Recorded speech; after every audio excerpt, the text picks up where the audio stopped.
Welcome back, everybody. This is your boy Berkio, my beautiful bride Brianna, and this is Happily Ever After Hours. And it has been quite a while since we've been back, but we didn't want to rush anything and put anything out just because we had a busy month of May. Yes, it has been crazy busy. We're tired. We're still tired, but it was great. It was a lot of eventful things that happened in May. And one of the things is, as you can see, we're in a slightly different location. We moved. Yay! Whoop, whoop, whoop, whoop. Cue claps. But yes, so we're still unpacking boxes. We hate boxes, but Hey, box. I'm so sick of a box, man. like I'm still trying to figure out how we're in a bigger house, but we're still trying to figure out how to put everything. Like I still don't know how we were fitting all of our stuff in our previous home, I but think we it did. just comes when once you're there, you learn how to jigsaw the house. Yeah. You learn how to put stuff in the nooks and the crannies and to make space. I'm gonna have to nook and cranny I it know, because I know. what? Yeah. But on top of the move, we also had an addition to our family with our brother Brent being married. And so we finally got to welcome in his longtime girlfriend, Seisha, into the family as a part of the family. So we're happy for them being married. That's low key your homegirl because y'all came. We came in at the same time. time. We really did. Me and Seisha came in. We snuck our way into this family, if you will. But no, it was kind of funny because we did start dating. It was like within months. Yeah, and so Seisha's been a ride or die with us ever since. Oh, ride or live, sorry, ride or live, with us since I first started dating Bree. So that was very interesting. I'm glad that they got to get their nuptials right. I think they had a great honeymoon, so we can't wait to see them as the new married couple again. After their honeymoon and all that good stuff. So They're still not honeymooning. yeah, I guess they are technically. And yeah. shout out happy birthday to my brother's birthday is today. Right. So yeah, they're just out there living their best life. I'm Yeah. not mad at them. Right, Shoot. right. And then my little brother. I know you like, bro, you old. How you got a little brother? I know. So many. There's I got so many.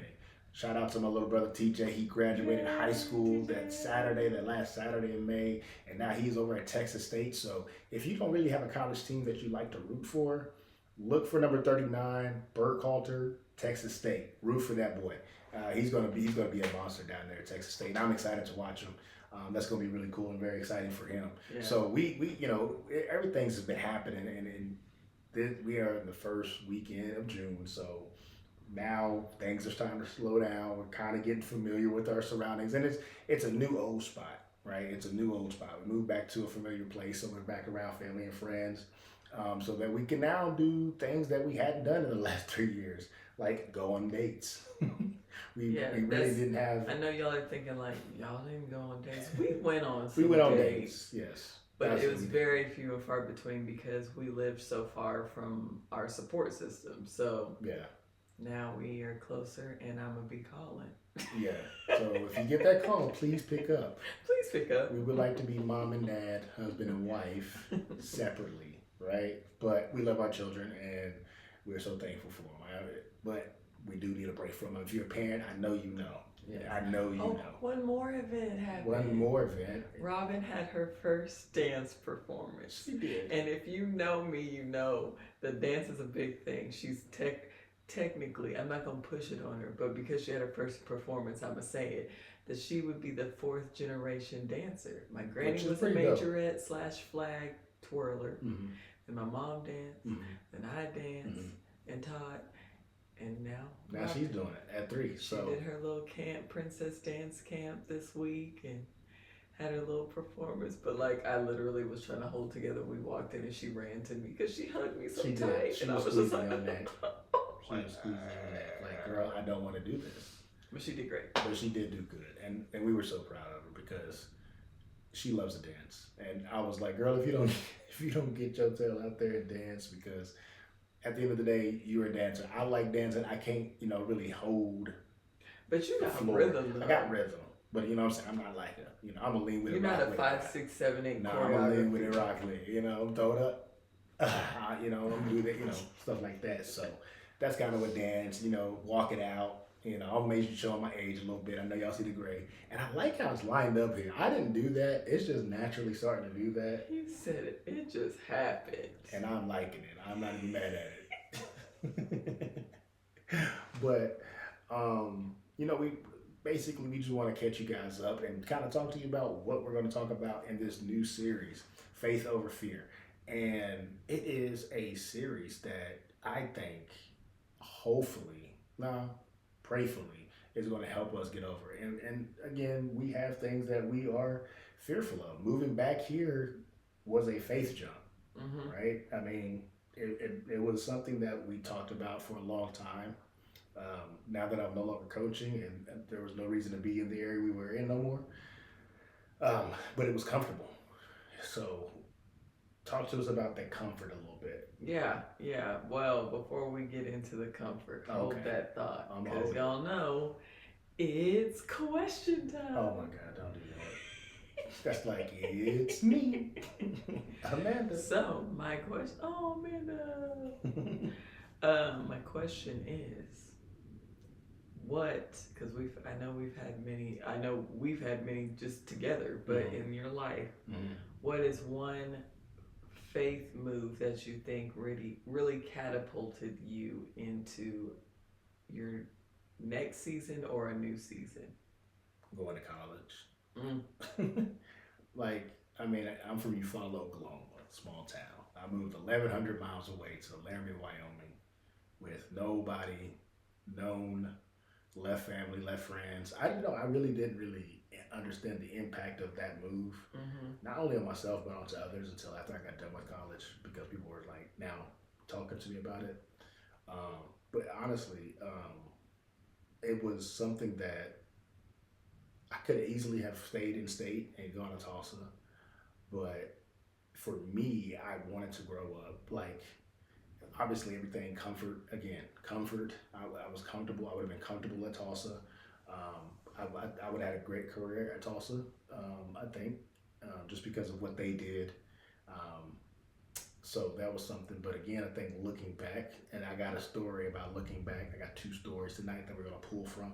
Not really, Oh, come on now. and they just both came to me because I was like, we just gonna talk about Yeah, we just chatting today. chatting, but God said, you got a moment, you got a camera in front of you, you got a mic.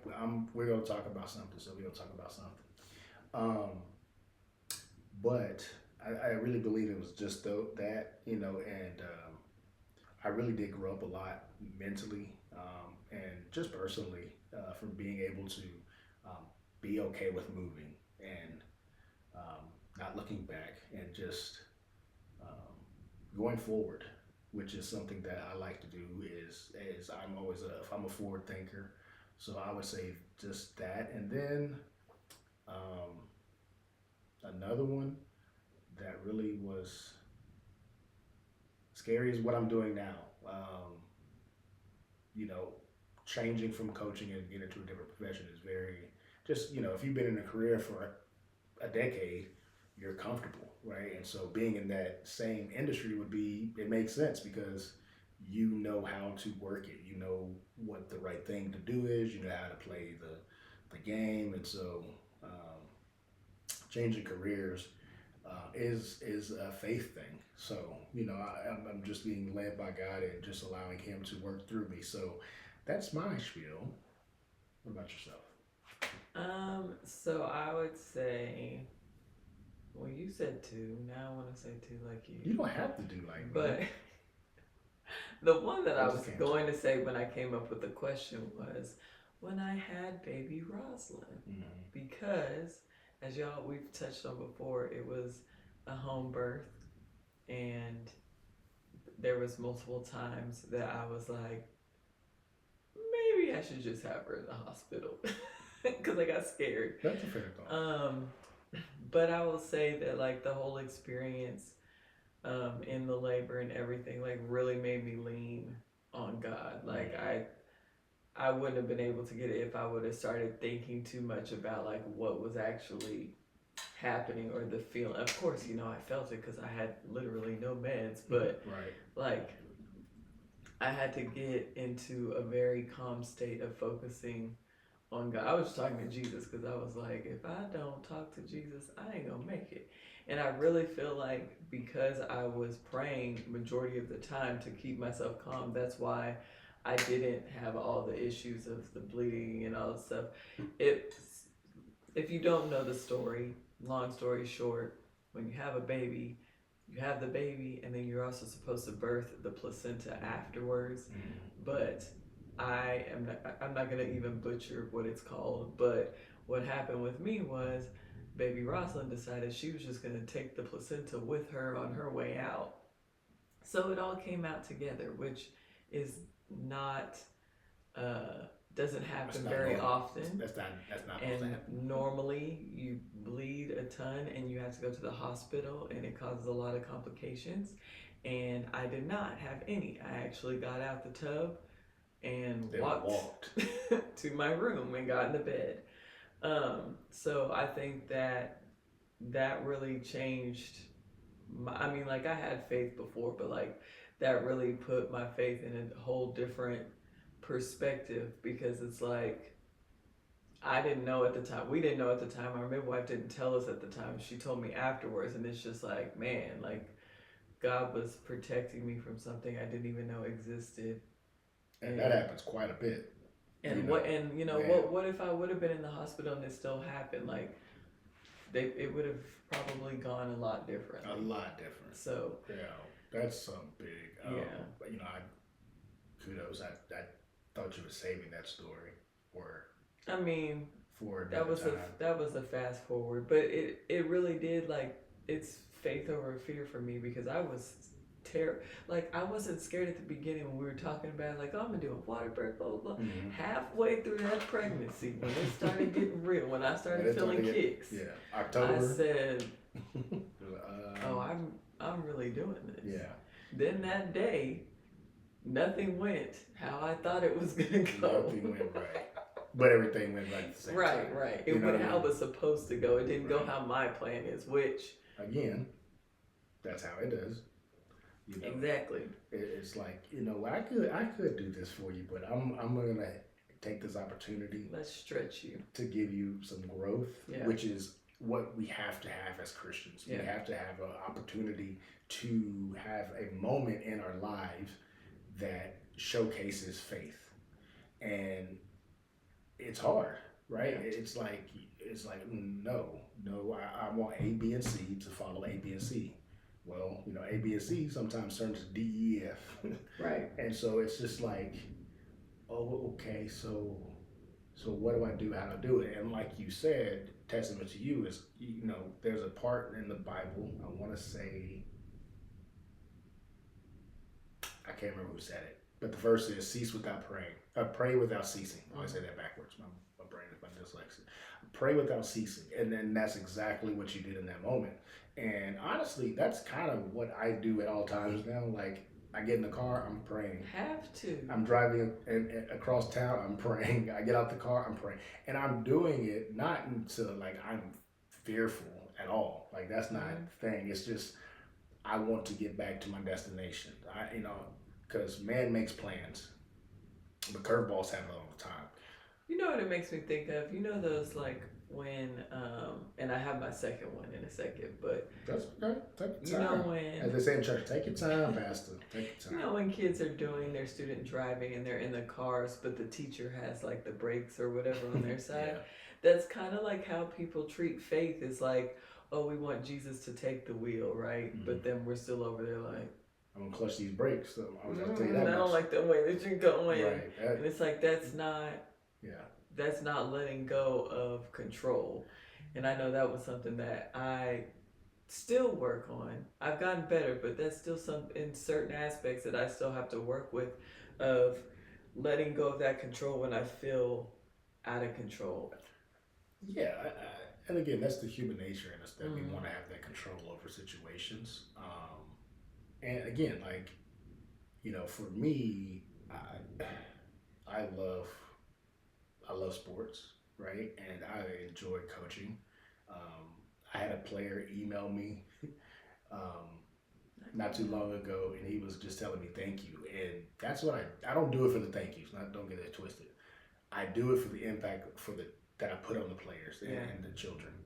And he was just like, you're such a great role model, coach. I appreciate you, and I hope nothing but the best for you. And I really teared up a little bit. You didn't even tell me I this. did I'm gonna cry right now. because he was like, thanks for just always being there for me, and that's something that like God is like. Yes, I'm here in person, right, and they get to see me, but God's always there for you when Right. you need Him to be there for you. And sometimes you're gonna feel like, man, I don't feel Him. That's just the moment of you to really go out and really search for Him, because at the end of the day, Matthew 6:33 says, first seek my kingdom, and all these things will be given to you. And so, if you're constantly seeking Him, all the things that you're wanting to happen, and the things that you feel that you want, need in life, He's going to provide it. He says it. All these things. What are things? Everything that you possibly could want, and He's going to give it to you. But you have to earnestly seek Him. It's not a like, oh, I'm gonna seek God so I can get this. No, that's not how it works. And that's how we do it Yeah. when we're baby Christians. And again, at least you're seeking them, right? Right. And so that's the thing that I'm still working on sometimes, because I'm like, ooh, I'm gonna get this, but I've gotten away from that. It's just like, you know what? If I don't get nothing at all, as long as Yeah. you're in my corner, I'm good. Like, And the thing is, and when you think about it, like He's already predestined our inheritance. Like we already have everything that we're supposed to have in this world and beyond. And so when you think of it in that way, you kind of lose the focus of doing it for recognition, gifts, whatever your thing is, or whatever success looks like to you. You lose that focus on that, and you really do it for the purpose of which God put you in place for that. Which brings me to my second one. Okay. I like which it. is Great transition.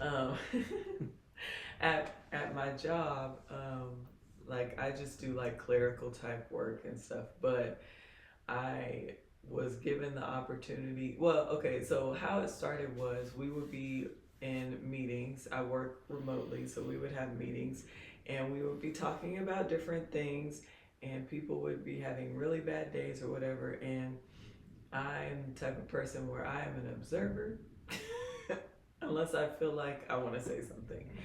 And God just kept pushing me to like be more encouraging and say things because people are just hurting. And I was like, this is not like, this is uncomfortable. I just want to do my job and like be done. But so I started like just saying little things when people would get down, and it would kind of get like where it's spiraling, like multiple people saying stuff. So I would um, I would say things or whatever, say positive things, and it actually turned into my manager asking me to do basically like a mental health group. So we had a small group. I literally called it a small group because I was like, it's a small group. I don't know what else to call it.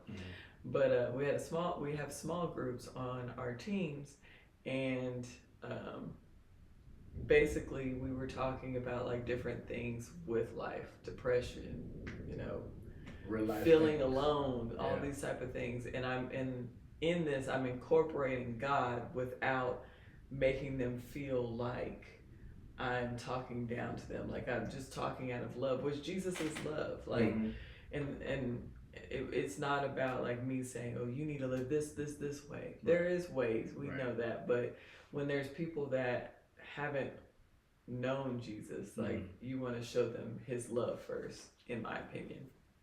So, anyways, we did all that, and I say all that to say I got a lot of recognition and awards for it, but I didn't do it for that. I was actually very surprised that they were. That's why, because other people that were getting the awards was like for their numbers and work and blah blah blah.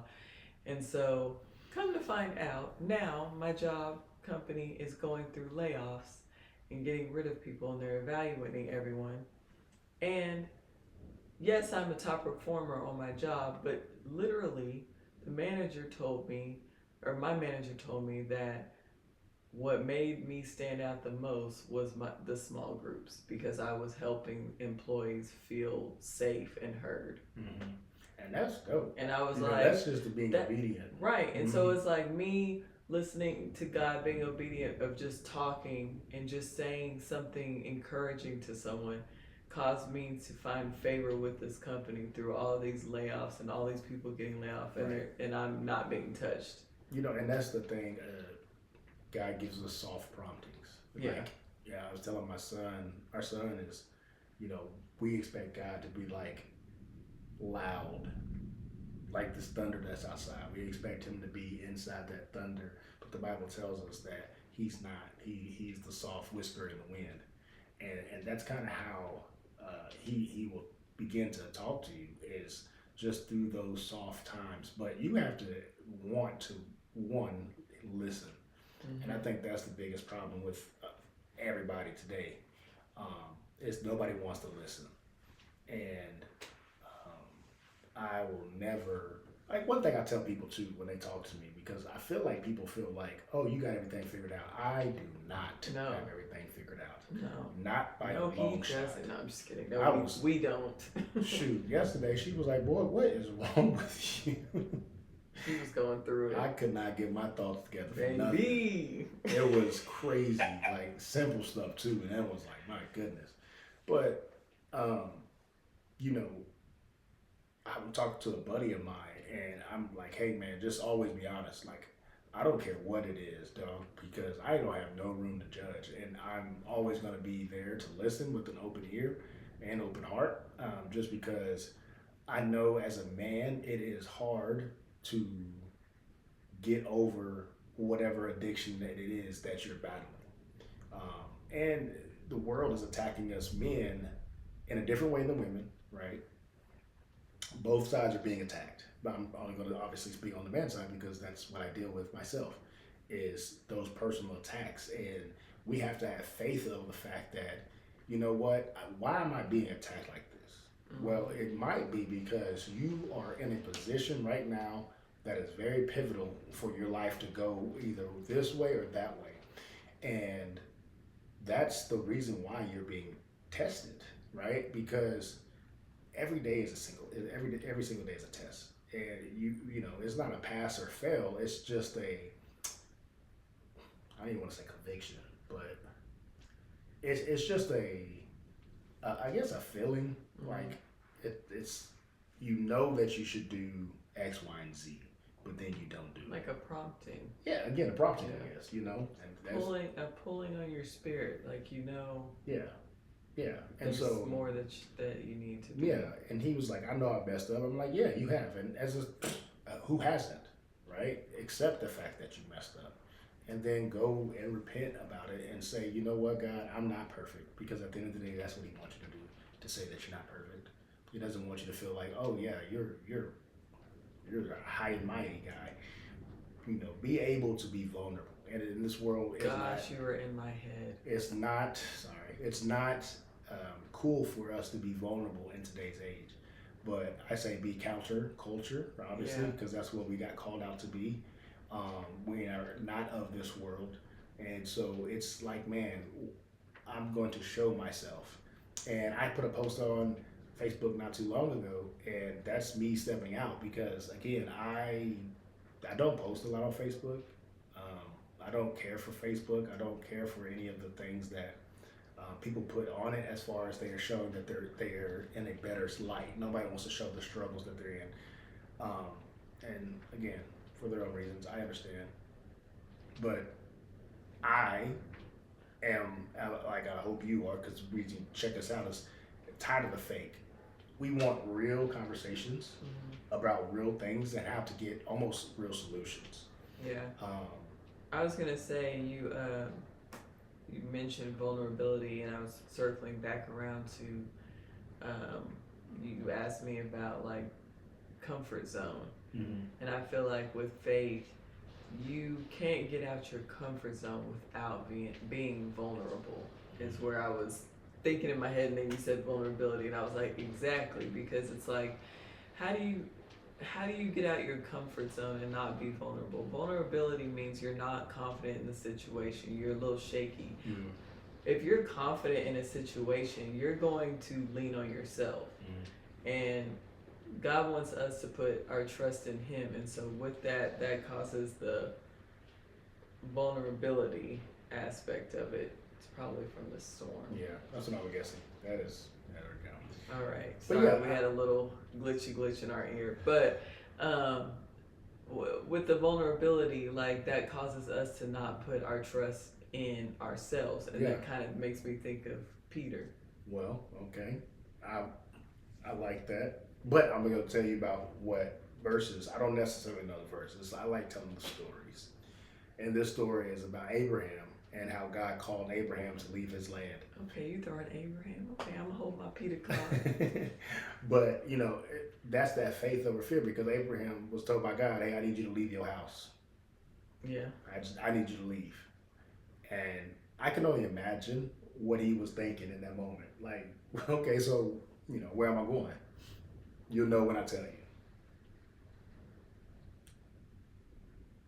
Uh, so like that, like I'd have been like, so okay, I'm gonna just start walking. I guess you know what I mean. It Like, makes me think of there was a reel I saw, and it was like it was the one black girl that does the God with the angel, and she puts a piece of paper on her head, yeah. and she was like, "I'm trusting you in you, God." And he was like, "Quit your job," and she's like, "Okay, then what? Hello, hello," and it's like he Yeah. can't give us all the steps because he knows we won't do them. Yeah. So Abraham had to leave. Yeah. And that's kind of how it is sometimes. And it's just like, hey, have that faith that he's going to provide those answers that you're needing when they come. And there's so many stories that just come to me. It's like he said, when you get in front of the people, don't worry about what you're going to say. Just know that I'm going to give you the words to say it. Right. And so that's just the same thing about those moves and having that faith is just being able to say, you know what, God, okay, I don't know everything and I'm okay with that. I'm going to move on your word. Yeah. And your word is good enough. And so that's the hard part about wanting to be a Christian. It's like, I love giving people an analogy. You know what? It's easy to lie. It's easy to be a liar. It's hard to tell the truth. It's easy to do the wrong thing. It's hard to do the right thing.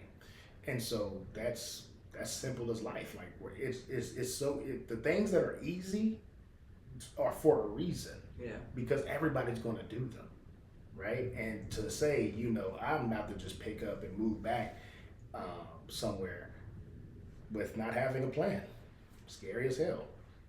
Sorry for.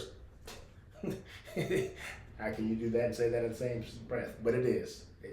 Again, being real, it's scary because I want to have that control, but sometimes the best control is to have no control at all. Absolutely.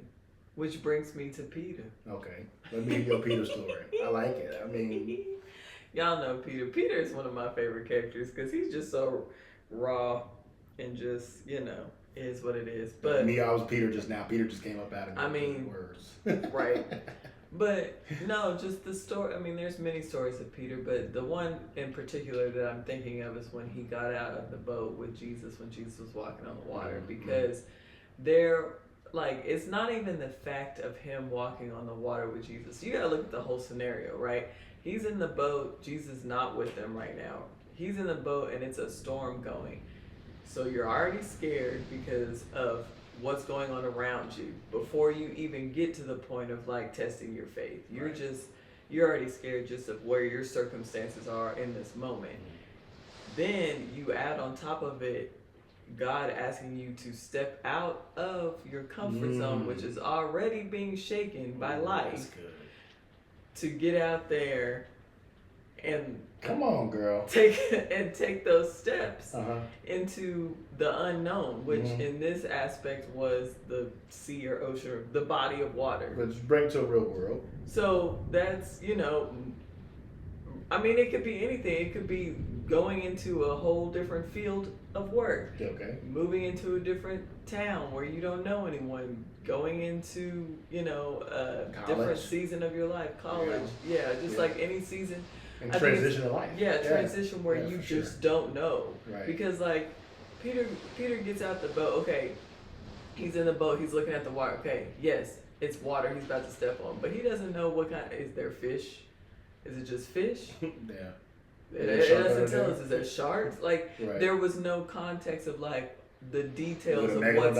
Yeah, Jesus wasn't okay, step out of this water, step right here, so then the whale under you doesn't eat you like Jonah. He didn't go into all that. He just said step out. Right. And so it's You want me, in the state of the economy that we're in, to now make a faith move to jump out into something that I don't even know if it's going to work or not, but I have to have faith that you're going to take care of me. Boy, you crazy. So what do you, so, right. Yeah, no, that's real. right? And Yeah. so then Peter gets out the boat and he's walking, he's doing great. And then what happens? You know what? Before you go to that next part, that's like the beginning of your relationship. Like everything, oh man, look, I'm keeping my eyes on you, everything is good. Yeah. You know, hey, listen, I can do this. And then that first Yeah. uncomfortable Uh-huh. thing Go ahead, happens. continue. No, I see where he was going with that. But yeah, so then what happens? The wind starts blowing again, and it tries to circumstances start. It seems like it's getting worse than it was. So like he's like, there was a storm when I was in the boat, but at least I was in the boat. Now I'm not even in the boat, and I'm in this storm. Mm-hmm. What do most people do? They run back to the boat. They run back to their comfort zones. Mm. Where it's safe, even though it wasn't any better. Come on. So it's just like, okay, so what are you going to do? Are you going to reach out and go towards Jesus? Or are you going to stay back here with the people that are in the boat that are saying, oh, it's too scary. Right. Stay back here with us. Yeah. When God calls us to be different, to be those people that stand out and don't do everything the same. That's why, like, I have social media and everything like that, but at a point, I have to get off because it becomes so fear-driven, and it's just like I don't want to live with the fear, the anxiety, and all of that stuff of just like life and bill. Like we all got bills, we all got life, we all got these things that we can't necessarily control, right? It's just part of it. It's just part of the storm of life. But are we gonna stay in the boat and just sit there and ride out the storm? Like I had to go back and watch, when we were talking about this, I had to go back and watch Chosen because they did an episode of this, because I just like the visual of it. They did really good with it. Right. And like in that visual, they had them in this boat and they're just in the storm, not going anywhere. They're rowing as hard as they can. Not going nowhere. Not going anywhere because they were in the boat. And the waves are going crazy. Yes, and then what happened? Peter gets out and the whole, situation happens where he's going, and then he gets distracted and starts sinking, but then Jesus saves him. Yeah. But then he clings on to Jesus, and what happens? The storm stops and they Jesus keep pushing. Yeah. But a good part about that I love too, he didn't say, like, okay, in the story he does say, come Peter. Yeah. Right? But he doesn't say, he just says, come. Yeah. So in that moment of come, he's not only talking to Peter. Right. He's talking just to the only one he's that talking to all the 11 other disciples. Everybody could have got out the boat and did it, but Peter had that faith enough to go, ooh, that thing is thunder, not that. Why? Peter had enough faith. Right. He had enough faith to jump out and say, I'm going to keep my eyes on you. Right. Which brings me to the last story, what she said when people look back. There was this woman. We don't even know her name. We don't even know her name. Her name was Salt. Lot's wife. So we telling all our stories before we even do these episodes, but keep going. It's not even just that. It's just it goes together. This is what the prompting was. I mean, you feel me? So if you don't know the story about Lot's wife, going back to Abraham, right? Abraham actually was told not to bring nobody with you but your wife, right? You got to leave everybody. But he ended up bringing his nephew Lot. I mean, he asked. No, he didn't. He did not ask. God told him to leave your family. Well, yeah, anyway. Yeah. That was later that he separated. Okay. Yeah. So he's supposed to leave everybody by just bring Sarai, and so he takes Lot, and then Lot ended up finding a woman at the area they was in, and so now they've been there for however many years, but the place is going down, and God again had told them, hey, I need y'all to move, right? And he had told them, he sent an angel and said, oh, everything. Hey, listen now, don't look back, right? And so again, that's kind of what I was talking about earlier about my forward thinking. There's no point of looking back, and the good thing about it is the Bible taught us that, what I'm saying? Not that we're going to turn into a pillar of salt like Lot's wife, but just because you are looking back means that you're holding on to something that's hindering you from the future that God actually has for you. Mm-hmm. And so that's something that as Christians, again, it's hard. You know, it's hard to say, you know what, I'm not going to look back no more because I'm going to keep my eyes on God. And again, that's why Peter's saying, because he took his eyes off God. He looked at the circumstances. He looked at everybody back on the boat, comfy and chilling. Like, man, look at them. They not even worried, bro. They telling me to stay in the boat. I should have stayed in the boat. Well, and yeah, exactly. You know He was what I'm looking saying? back like I should have stayed in this boat. You know, but again, God In told this him to come. storm. And Yeah. if you keep your eyes on God through all the circumstances of life, you know, He's going to give you a brighter day and a brighter future. So that's the something that we are wanting this series to be about. You know, having that faith over fear, not looking back, pressing forward, you know, and being able to do things that you were called to do. I think Right. the biggest thing that, again, we as people, we look left and right, just as Peter did in the boat, you know, and we want to see what, you know, what Borrelia is doing. We want to see what Oodles and Noodles is doing. Not really. We want to see what everybody else is doing, but at the end of the day, you need to put them blinders on and keep it moving. Yep. And have the faith that, you know what, I'm not where I'm at in the moment, like where I want to be, you know, but I'm going to keep my eyes on God and keep my eyes on the prize. And so that's something I think is going to be powerful about, hopefully, I would say powerful, but I'm tooting my own horn, I guess. My bad, God. But I hope that's something that you guys be able to draw from this series. I'll say too. This is just for to encourage you. I was like, what's the word that I'm trying to get?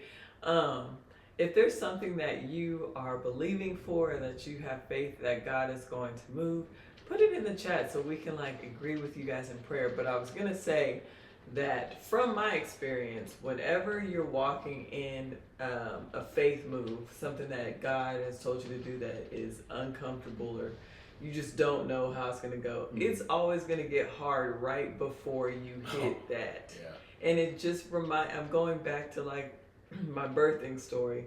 My midwife was like, okay, you're about to push the baby out. It's going to be like a 6-second fire ring and then you're fine. And I was like, what does she mean? I don't know what that means. But baby, in that moment, when that head and shoulders started heading that direction, it was fire. And then I was fine. And it was like it was literally like a piece right after that. And so it made me think of when you make these moves that God wants you to make, or in any kind of uncomfortable season or position that you're in that you're like not sure of, it's going to seem like everything starts to topple at the same time. Yeah.